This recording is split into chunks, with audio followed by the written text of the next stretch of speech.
Hello, and welcome to Pollinator Partnership's Monarch Habitat Management and Technical Training webinar series. This series is an extension of the Monarch Meetings Across Eastern Broadleaf Forest program and is made possible with the support of the National Fish and Wildlife Foundation and in partnership with multiple agencies and organizations. I'm your host, Elizabeth Kaufman, and I'm very happy to welcome Stephanie Dobbs, whose presentation will cover roadside habitat management.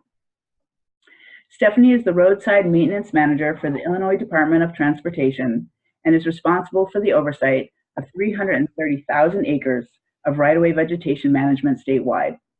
She is also responsible for the oversight of 33 interstate rest areas spread across 9 districts statewide. Stephanie's educational background includes degrees in agriculture business and civil engineering technology. She is also an ISA certified arborist. Stephanie is currently the chair of the Operations Pollinator Task Force, co-chair and founder of IDOT's Right-of-Way as Habitat Committee, and leader of IDOT's Operation Habitat Campaign. She is a right-of-way sector group leader with the Illinois Monarch Project and a member of Mid-America Monarch Conservation Strategy Right-of-Way Technical Working Group.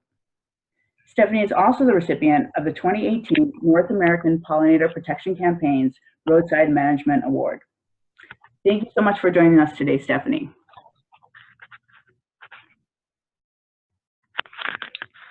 Thanks to you and Pollinator Partnership for the opportunity to make the presentation today, and that really long intro. Anyway, so a little bit about roadside vegetation management and monitoring of that management and how to transition. So this is my intro slide. That's me. Elizabeth mentioned, I'm the Roadside Maintenance Manager for the Illinois Department of Transportation. And many of you are probably familiar with what Illinois looks like, but here it is in a synopsis with our IDOT facts over here at the right.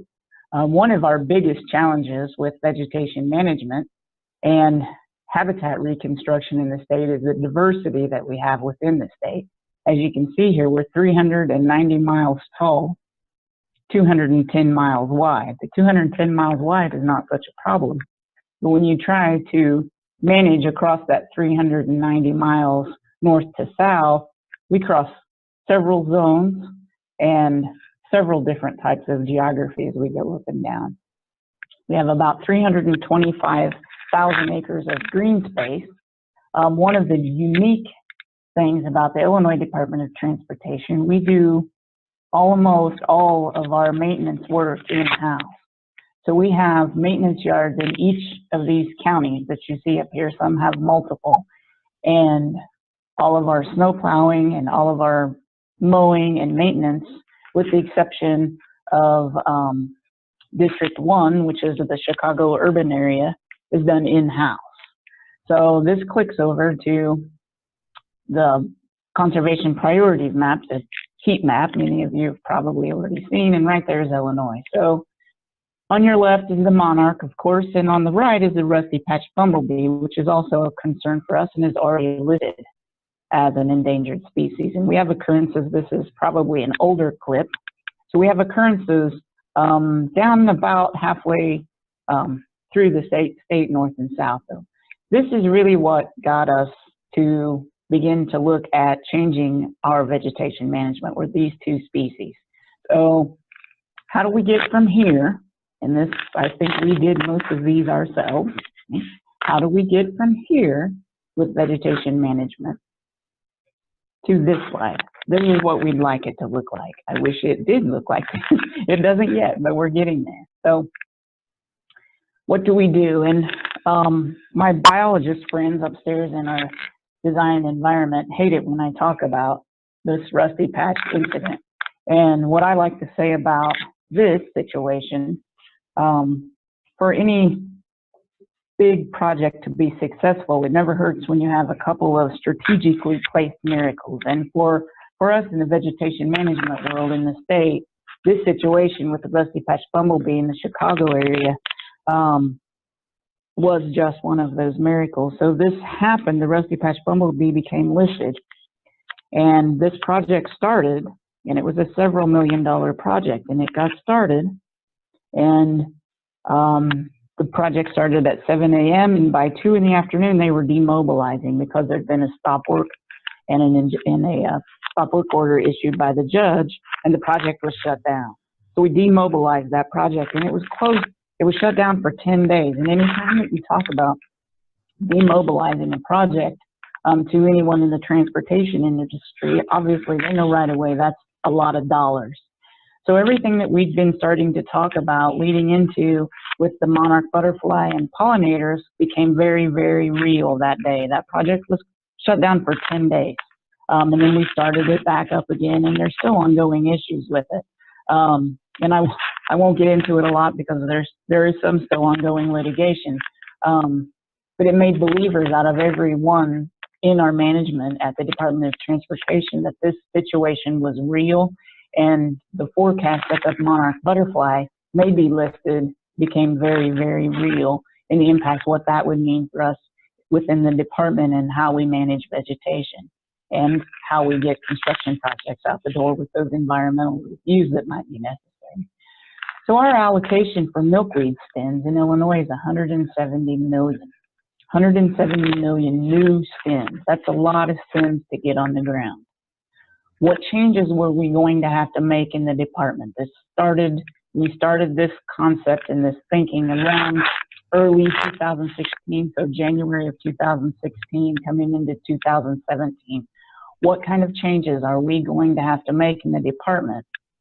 At that time, we had 9 districts. We still have 9 districts, but we had 9 districts, and they were really managing vegetation 9 different ways. 9 different mowing strategies, 9 different timings of mowing, 9 different herbicide application strategies. So big challenges right off the bat. So we had to move towards an integrated vegetation management style and issue some mowing policies and start teaching about better ways to use herbicides and what using herbicides selectively actually meant. Better focus on management, reduce our mowing, increase habitat, all of these things were our goals in the beginning. And then started talking about how do we make that happen. So this is a slide that I like to show in anyone in transportation and working with the engineers. The slide on the left, that's a beautiful piece of pavement, and that's what my highway engineers wanted to see. That's what they like to see. That's beautiful. And to put it in contrast and to explain, I show them the pictures on the right. So you have a picture on the left that looks like a beautiful highway, but to a pollinator, that's what they have to eat. There's absolutely nothing or very little for them out there to eat. And this seemed to get their attention and made it easier to understand what we were talking about, put it in the terms of highway and transportation and then what it looks like to a pollinator. We launched Operation Habitat. Operation Habitat is our umbrella name of our program that covers everything that we do to build habitat on right-of-way, build or preserve, really. And we came out that first year with a fact sheet that explains why. Why is the department changing? What is all this about butterflies, and why are you changing your mowing policy? And we tried, it's a 2-page handout that we can give out to the public, and we use it internally as well. So that was the beginning of Operation Habitat. Now it's grown into more, and I'll cover that here in these next few slides. In May of 2017, we issued a modified mowing policy. And as I mentioned, the 9 different districts were mowing 9 different ways, and the public was very used to how mowing was done in their area. It was mowed the same way, probably over and over and over in their county for many years. And we changed that in 2017. We mowed 15 feet and really only 15 feet. And why? Why do we mow 15 feet? Well, it's not a magical number, really. Our mowers are 15 foot wide, so that's what one pass meant. Our priority and our goal is always safety of the motoring public, and that will always be our goal. I'd like to not mow that 15-foot strip, and I'd like to let all that vegetation go, but we simply can't. Cars need a safe place if they have to pull over, if they've had car problems, flat tire, etc., or for passing farm tractors and farm implements. We have a lot of that, or in an emergency situation, there needs to be a safe recovery zone. So that 15-foot strip will always be mowed and maintained as a safety strip in Illinois. But this type of mowing looked very, very different for the public, and we anticipated that and knew that it was going to be a big change for them, not only internally, for our folks mowing, and that's a big change in how they manage and when they do things, because there were restriction dates in there, and we delayed that final fall mowing until after September 15th in the north until October 1st in the south, and people were used to that mowing happening much earlier. So we got with our Bureau of Communications, and we put out this very nice press release that you see here on the screen. And then we went to social media and kept pushing it out and pushing it out and pushing it out. And some of these are about mowing, and some of these are about some of our other strategies and things that we're doing on right-of-way. If you're just beginning this process, I cannot stress enough to familiarize yourself with social media and make social media your friend.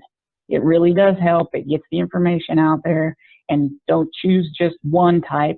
Put it out across all of the different social media networks. I don't want to sound like a commercial for one of these groups or these organizations, but it really does help get that information out. In addition to that, we went to the newspaper, we went to the press, we went to the printed media, we went to the television, and got that information out.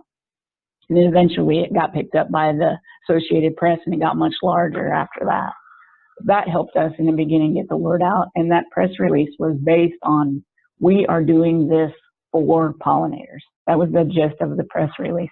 And people were very receptive to it. When they understood why we were making the change, the public was very receptive to it. Even when I fielded those complaint calls in that first year, once we explained why the department had to change, the tone of the conversation changed much more to the positive than the negative when the call originally came in. Without really making too big of an attempt, we did a couple of presentations to our county highway engineers. So the county level roads are maintained and managed by the counties, and the townships are by the townships. The Department of Transportation only maintains the state and federal routes. Without much more than a couple of conversations and a couple of presentations to our county highway engineers, approximately 1/3 of the counties changed their mowing practices in that first year. So that was very positive. Very positive change.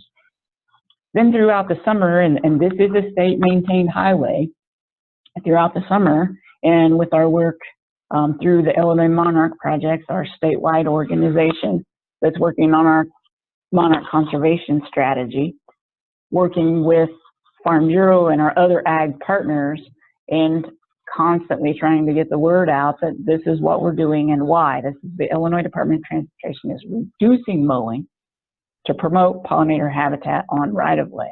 About halfway through the summer, we started seeing things like this. Private property owner did not mow all the way out to the highway, and this is very near where I live, so I know this area. Years past, that would have been completely mowed by that private property owner. Obviously, he still mowed a little bit more than I'd like for him to mow, but the amazing thing that happened is where that green arrow is pointing, that's a milkweed plant. And I stopped and I looked at that milkweed plant. This is early August. There was an egg. So that very egg may very well have made it, that butterfly may have made it to Mexico that winter. So in 2017, because that was the first year that we reduced our mowing broad scale across the whole state, there were some limited areas that had been being maintained for milkweed and for habitat since 2017. So all we really did was mow around milkweed, didn't mow it out until late fall, or didn't mow it out at all, and let that milkweed go to seed. And we did spray broadcast herbicide, but we sprayed it very, very early, before the milkweed and the worm seasons were up. So I knew in that first season, in that first year when we reduced mowing, if I was going to have a baseline measurement for what management for milkweed can do, that we needed to do milkweed counts. So we got out and we did them in that first year. Did counts in the area where we'd been mowing or managing for milkweed for 3 years, or this was the third year in 2017, and then in an area where it was mowed out frequently. So nothing was done to maintain for the milkweed. Both areas were sprayed with herbicide in the same year around the same time. So really the only change was letting that milkweed go to maturity and reducing that mowing. What we found, and you see it there in red at the bottom, 1,050 stems per acre in the area that was managed for milkweed versus 32 stems per acre where the area was frequently mowed or mowed out every fall. So right there told me that that strategy will work. Reducing that mowing will work. So what do we do about the brush?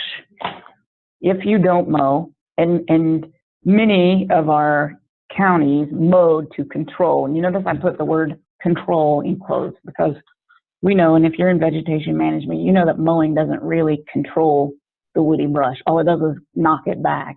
And that's what I saw. They would just mow it and knock it back and mow it and knock it back and mow it and knock it back. And that's fine if you can mow every single year. Well, what happens one year when it's too wet or you have flooding and you can't get in there and mow? Many of our species, mulberry, bush honeysuckle, hackberry in some areas, willows in some areas, can get large enough in one season, left uncut and untouched, that they can't be mowed. That was a problem. Plus, we were reducing mowing voluntarily.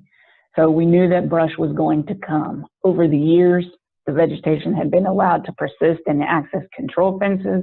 So all of that brush had a readily available seed bank right there in that brush that was in the fence. So save mowing, strategically applied vegetation exemption. Yes, I did come up with the acronym and then name it. So I wanted something catchy that we could remember. So save mowing allows more mowing to be done to control brush. So it allows more mowing than policy allows to control brush. Why? Because we want to leave as much habitat out there as possible, because we still need to control that woody brush, because we can't burn. We cannot burn on the interstate. It's too congested. It's just never going to happen. On some of our rural routes, we do burn, in areas where we have large acreages near in proximity to the interstate still get burned, but we can't just burn all of rights of way. So we needed a way to disrupt that habitat enough to cause seed distribution plus control the woody vegetation that's in there. And that's what save mowing does. So up on the very top where it says existing, that's a lot what our right-of-way looks like. We had junk in the access control fence, we had weeds and crud all through the right-of-way. So the first step in save mowing, and this photo or this drawing is not to scale. See the mowing strip there on the left, that's the safety strip, that's 15 foot. First step is to get control. Clear your access control fences, clear the brush that you have out there, and get moderate control of your invasive weeds. So that means sometimes multiple applications of herbicides and or brush clearing or a combination of both. Once you have control, then year one, on second pass, so that's our summer pass, generally happens in the month of July. We'll mow that 15-foot safety strip, and we mow one strip right along the fence. You leave that strip in the middle. It stays there all year and persists through the winter and is there next spring. The following year, on second cycle, mow this 15-foot safety strip along the edge of the road, hold off of the fence approximately 15 foot, and mow a 15-foot strip right down the middle. And then in the third year, same process, when you hold off the fence 30 feet and mow what's left. Then what that does is allow for a full mow out over a 3-year cycle period. So the most important thing is keeping that access control fence clear of invasive brush, and then follow up treatments when brush pops up in the 15-foot safety strip the following year, and then the adjacent strips throughout while they're cycling through it. So they'll spray those weeds, and this is done with spot spraying, usually with UTVs or a tractor with a not broadcast spraying, so a tractor with a wand or with UTV spraying, and they keep these maintained. As you saw the dates on there, this year is the first year that 2019 we're going to mow this larger strip, and it should still leave that 30-foot strip over there unmowed. What that does is we've placed for overwintering species, for in-ground species, for ground nesting birds, multiple other things. And the very positive thing that we found, we've monitored this for 2 seasons now, 2017 and 2018. We also got snowflake. So these habitat strips left standing acted as living snow fins. So that was very positive as well. And just a couple more slides that talk about there we go. So in 2018, we started save mowing in 2017 on a very limited basis. In 2018, because we learned, we added in mowing around our box culverts. We have many of those all over right away. And with the tall grass, sometimes the box culverts can hide in there, and we didn't know or didn't see them in there. So we added in strategic mowing around those box culverts. 1, to make them visible to the guys on the mowers. 2, to make them visible for our construction people that were out there and also doing work on right of way, so they didn't inadvertently walk off in one because they didn't see it there with the grass tall. And then just to protect that asset, that fixed asset on right of way, and to keep that drainage structure open and working as a drainage structure as it should for the highway. And then we added in mowing around our traffic appurtenances, controller boxes, and assorted fixed assets that we had out there on right of way, so that we could get access to them in and out, back and forth safely, so our traffic folks could get in and out without having to get in the tall weeds, and or so that the weeds and or positive vegetation didn't block out where we had light sensors and so on out there. So also in 2018, so in our fiscal year 18, we started this pollinator habitat restoration and preservation statewide line item. It's dedicated funding for preservation and restoration. It's done by contract, and we use this much like grant funding. Our districts can put in for projects. There's many criteria, including IVM has to be applied to it. They have to put it into a pollinator seed mix, has to be monitored. Many things go along with this, but this has been very positive, and we've gotten several hundred acres of habitat on the ground. Changes that we're anticipating for 2019, we're going to continue to implement save mowing. Not shown on your slide. This year we're going to start using seed head suppression in that first 15 foot. So we hope to get some experiments out this year with herbicide to get that sprayed either very early or shortly after that first mowing, so that we can possibly even eliminate another cycle. This year we'll do, typically we would do 3 cycles. This year we're going to do roughly 2.5 cycles. So our early cycle we will mow for vision clearance at intersections and railroad crossings and those little bits of safety mowing. Because we're mowing later and later in the fall and pushing that final mowing later, we're finding that we don't have to get out there and do that early first cycle mowing nearly as early. The seed head suppression, once we get that project up and running and implemented, will gain us even more time, and we may be able to go to only 1 or 2 cycles of mowing in that 15 foot, plus what we do for save mowing and mowing for our fixed assets. We're also putting out some contracts with species-specific herbicide application. We have a horrible Johnson grass problem in southern Illinois, mainly because of frequent flooding that we have in that area. It keeps bringing that seed bank right back to us. So over the last couple of years, we've done targeted Johnson grass only contracts. Those will continue. Last year, we started with Phragmites only spraying contracts. And this year, I would anticipate both of those will continue, and we will do some brush targeting. So some spraying, some targeted spraying for brush. We're also trying to invest in smaller herbicide application equipment, UTVs and similar, to get the guys out there and reduce that broadcast spraying necessity even more by putting them out there closer in smaller equipment that doesn't cause rutting, and gets them right into the vegetation where they need to be. So how do you make all of this happen? We don't have the resources within the department to get the habitat on the ground as quickly as we'd like to get the habitat on the ground. Not only do we not have the resources to do it, in many cases, we don't either have the ability or the education and expertise to get the habitat on the ground. So my answer has been partner, partner, partner, partner. All of these folks on the screen we have partnered with.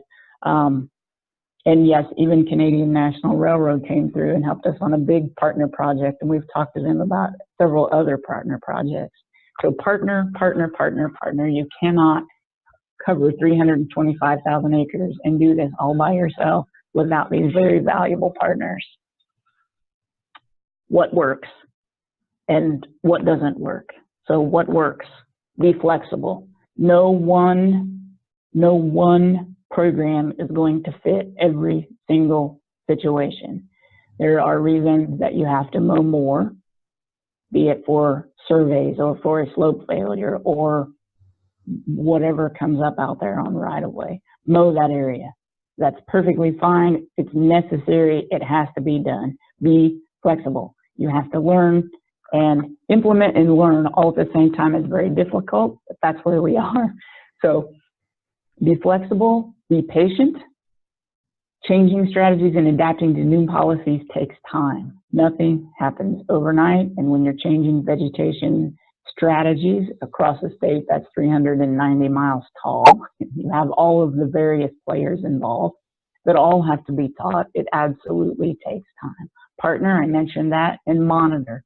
Monitor what's working, monitor what's not working, and celebrate your successes. I can't speak on that enough. You have to thank the people for what they're doing, thank them for being willing to make it, but show them how their hard work is working. And when you have pictures like these, that is outside of our main headquarters office, and that is a section of rights of way that was planted in 2016 up in Ford County, so over on the eastern side of the state, and that's a Pheasants Forever Partner project, working with that local chapter, and it works.